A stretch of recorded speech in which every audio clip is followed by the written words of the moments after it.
It's me, Pup. How are you doing? I, for one, am feeling very satisfied. Lanterns Episode 2 is here. I really enjoyed Episode 1 for its strong interpersonal dynamics and incredible characterization, but I will admit I just don't think I'm ever going to agree with the justification for an R-rated Green Lantern series. Sure, the Green Lantern comics have featured events that could justify an R rating, but it's a lot more due to the violent content and implications, not because the characters are cursing every few words or because we see some alien's dick in the case of today's episode. That will probably, for me, always just be a creative decision that I disagree with.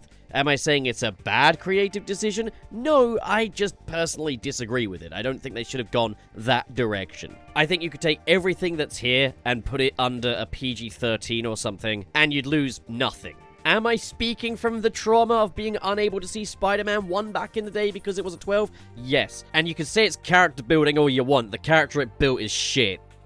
That said, great is great, and Episode 2 delivers on a lot of the promise of Episode 1, once again bringing the quality with it. Like the first episode, character dynamics are at the forefront. We're seeing John Stewart starting to gain more confidence and self-respect as Hal continues to chip away at his proper demeanor. Why don't you drop that sir bullshit? We both know you don't mean it. In this episode, John Stewart is sent to Hal Jordan's home to fetch his power battery and feed his pet. That is until he's kidnapped by aliens. Meanwhile, Hal drives some dead bodies around, gets shot, and while still adversarial, Hal and Sheriff Kane are clearly starting to understand each other a little. Things are starting to warm from the frosty dynamics of Episode 1. Okay, so on a surface level, that sounds like a lot of fun, and yes, it is a lot of fun. It's a fantastic way to continue the journey laid out by the last episode, but there is a lot more lore to dig around in here too, which is excellent news. The episode starts with Hal giving John Stewart flight training. For Hal, it's all kind of second nature because he's a pilot,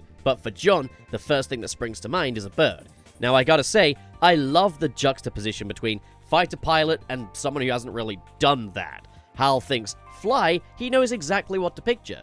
But when John thinks fly, he thinks of a bird. This tells us about both the characters and where they're at in their lantern journey. Hal is complacent in his abilities. He wants to fly, he thinks fly. He no longer really needs to do any of that mental exercise to do that. And he probably didn't need to do anywhere near as much of it as John is going to have to do because of his pilot training.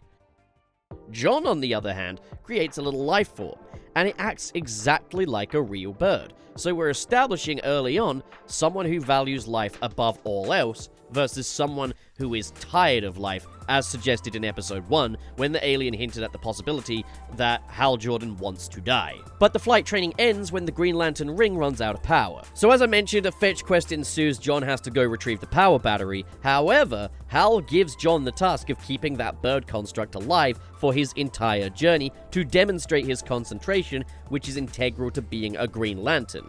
John naturally thinks this is all kind of ridiculous, and reckons he's just been sent on this fetch quest to get him out of Hal's hair. But, to be honest, I can also kind of see what Hal is getting at here. Someone's got to get that power battery, although I'm not sure why he didn't bring it in the first place, the idiot. And the whole concentration thing, smart. John even succeeds at this. It sounds like a ridiculous ask to keep that bird going without a Green Lantern ring on, and Hal is surprised he even managed to do it. It just goes to show it's a ridiculous task, but John is absolutely up to it, and is a demonstration that he is ultimately ready to be the Green Lantern now. Another thing I do appreciate here pertaining to John's character is that even though he believes this is all entirely ridiculous, he still maintains his discipline and honors it. And along this little fetch quest, we learn a bit more about Hal. We meet his pet Earl, a cosmic plant that eats beef. I enjoyed watching how John interacted with Earl as well. Hamburgers used to be my thing too. Whoa! Once again, reinforcing that empathy is one of John Stewart's finest aspects. I mean, think about it. Earl is like no creature that John Stewart has ever seen before. He doesn't have a face. Yet John Stewart talks to this creature like he's just, a guy. And I think that is great character work. We also see John fetch the suit despite Hal not requesting it out of a sense of honor and duty. Once again, the dichotomy between these two lanterns is on full display in the writing here. John is kidnapped by aliens who give him an ultimatum. Manhunters are these synthetic shape-shifting creatures that have wiped out this alien's people. There's a manhunter hiding in Rushville, and John has 48 hours to identify it. If John fails, the aliens will take matters into their own hands. But it gets worse. Antan, the main alien, reveals that Abin Sur, the Green Lantern who would pass his ring on to Hal, has been covering for this Manhunter, implying that there's a huge cover-up operation with the Guardians of the Universe involved. Holy hell. After John is freed, he chats with Zoe, the cheating grandma he smashed outside the bar.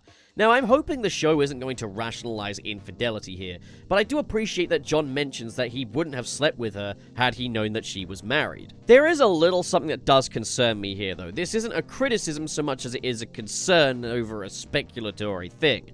I'm theorizing that Macon and Zoe are aliens, and I gotta say once again, I'm getting kinda tired of how dudes' boundaries are treated as an afterthought in media when it comes to portraying sex. If it turns out that John slept with an alien disguised as a human, that was still sex under false pretenses, making John a victim. And if the show just brushes that off, it's just perpetuating an existing problem in Hollywood. We do need to move on from that kind of thing, so I'm hoping that Lanterns is not moving in that direction. And if it does, I hope it's going to be quite careful. I'm just saying, if any of your Lanterns want to fuck an alien, can there just not be any false pretenses? Just let them fuck an alien. I'd fuck an alien if they're a clear communicator. So for the Hal subplot, Hal has invaded a morgue, grabbed some alien bodies, we see some alien dick, and he drives these corpses to William Macon to question him about these metal detectors that he suspects are actually alien detectors. Hal refuses to leave the property and gets shot in the shoulder, and he's taken to hospital where he chats with Sheriff Kane, and we see a bit more of their common ground here.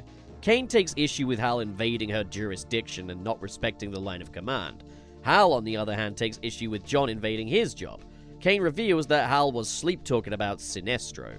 Alright, so both of these plotlines kind of converge here.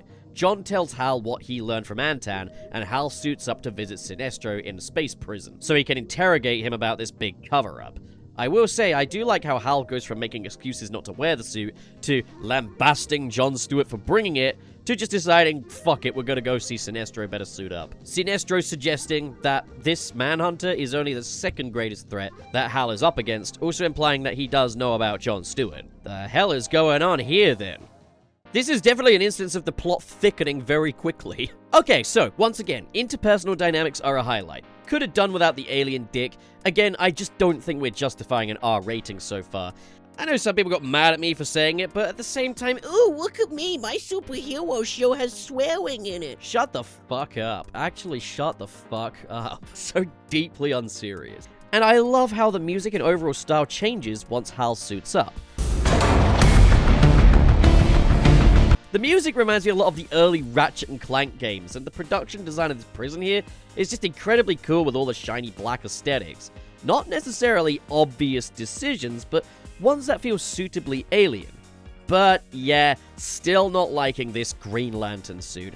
I just don't see why it has to be so clunky and musty looking. It's funny because when it is first revealed in Hal's wardrobe, it is significantly less brown than it was in the teaser trailer. I'm not saying it's brown entirely, I'm saying it's browner than it feels like it should be. Well, not in the episode itself, but I just want to know why they revealed the suit that way in the teaser. That was just asking for the controversy. I think what happened here is that maybe they went too far in a few places. Like, it is perfectly possible that they just dropped the ball with this suit. There's a production still of Aaron Pierre holding the Green Lantern suit, and it's back to looking quite brownish khaki, which leads me to believe that that is the true color of the practical prop, and that it looks greener in the show because maybe they listened to fan feedback, which is all the more reason why it's important. Yes, you should nitpick and make constructive suggestions. And I think they know this suit is bad, as 90% of the time we see it on Hal Jordan, it's shrouded in shadow. There's a point where he walks out with the costume on for the first time, and just as he's about to turn around, it cuts to a more distant shot. I think they knew this suit sucked. That said, green or brown or not, I just straight up don't like the approach of this outfit being a baggy, leathery thing with foam paneling on it. It looks clunky, fragile, and stiff. It really reminds me of early CW DC TV show suits. But if you were also hoping to see Hal gain a green aura when he flies, which he didn't have in episode 1, he has one here after charging the battery. It's more kind of the breaking air around him glowing green as he flies, which I actually really like. That's a really cool way to interpret that green glow when he's flying. So we did get to see some cosmic suited up Green Lantern space stuff this episode. It's only the last scene, but it's a great one at that. And if we can expect any more of that, I'm gonna be really pleased. Sinestro as well looks fantastic. It was difficult to kind of imagine how a grounded, true detective style version of Green Lantern would ever handle a character with an appearance like Sinestro. It does look a little strange that his eyes aren't yellow this time. I would definitely have liked to have seen those inverted yellow eyes, but this is still immediately recognizable as Sinestro. Overall, there is a lot to love about Lanterns Episode 2. Tons of lore to dig around in and speculate over. And I suppose this story does also make sense for a modern Green Lantern story. At the end of the day, we're living in a day and age where people are a bit more critical of the police force. We don't glorify these things anymore, we hold them to higher standards, and rightly so.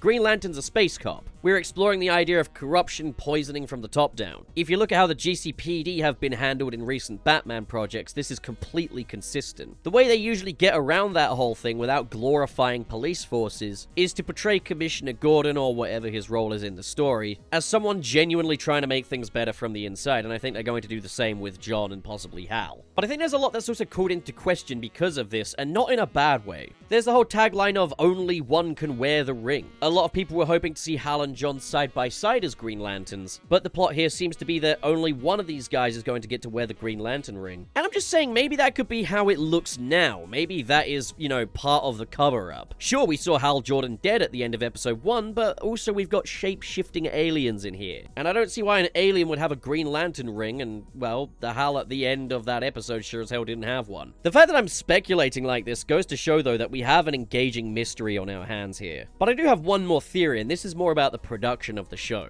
I get the feeling that even with James Gunn at the helm of the DCU, Warner Brothers investors were probably very, very hesitant to put the money up for a Green Lantern project. I mean, that much we do know. It's why there was never a major Green Lantern in the DCEU. I think those investors just were not putting up the budget, so the response was, fine, we will make a Green Lantern show on a lower budget. We won't always have it sent to space doing the space opera thing. That will be done sparingly, while the mystery plays out largely on Earth with aliens that are disguised as human beings. Because there is a lot of that in this show right now. There's a lot of kind of that Green Lantern lore and mythology bubbling away in the background, but we're simply exploring it from this perspective.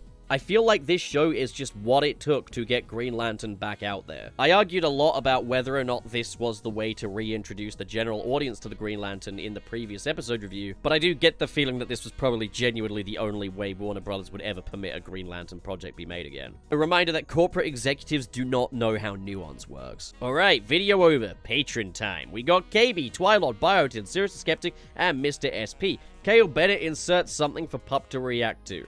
No reaction from me today. Dare Denny, Sad Goku, Ghostly Phantom, Neo Metal Pup, Council of Geeks, SSSO6, Carl X, RT0, Marv Animation, Grant Allen, Josh Strider, Ben Raven. Are you kidding me right, meow? We already done that one! We already done that one, basic content. CL Wells, Press Play to Jason, Joseph Tribble, and Cho Henshin. Thank you, folks, so much for your generosity. And to all of you, my channel is the buffet. Go get yourself another plate. You're not full. Go get yourself fat, okay?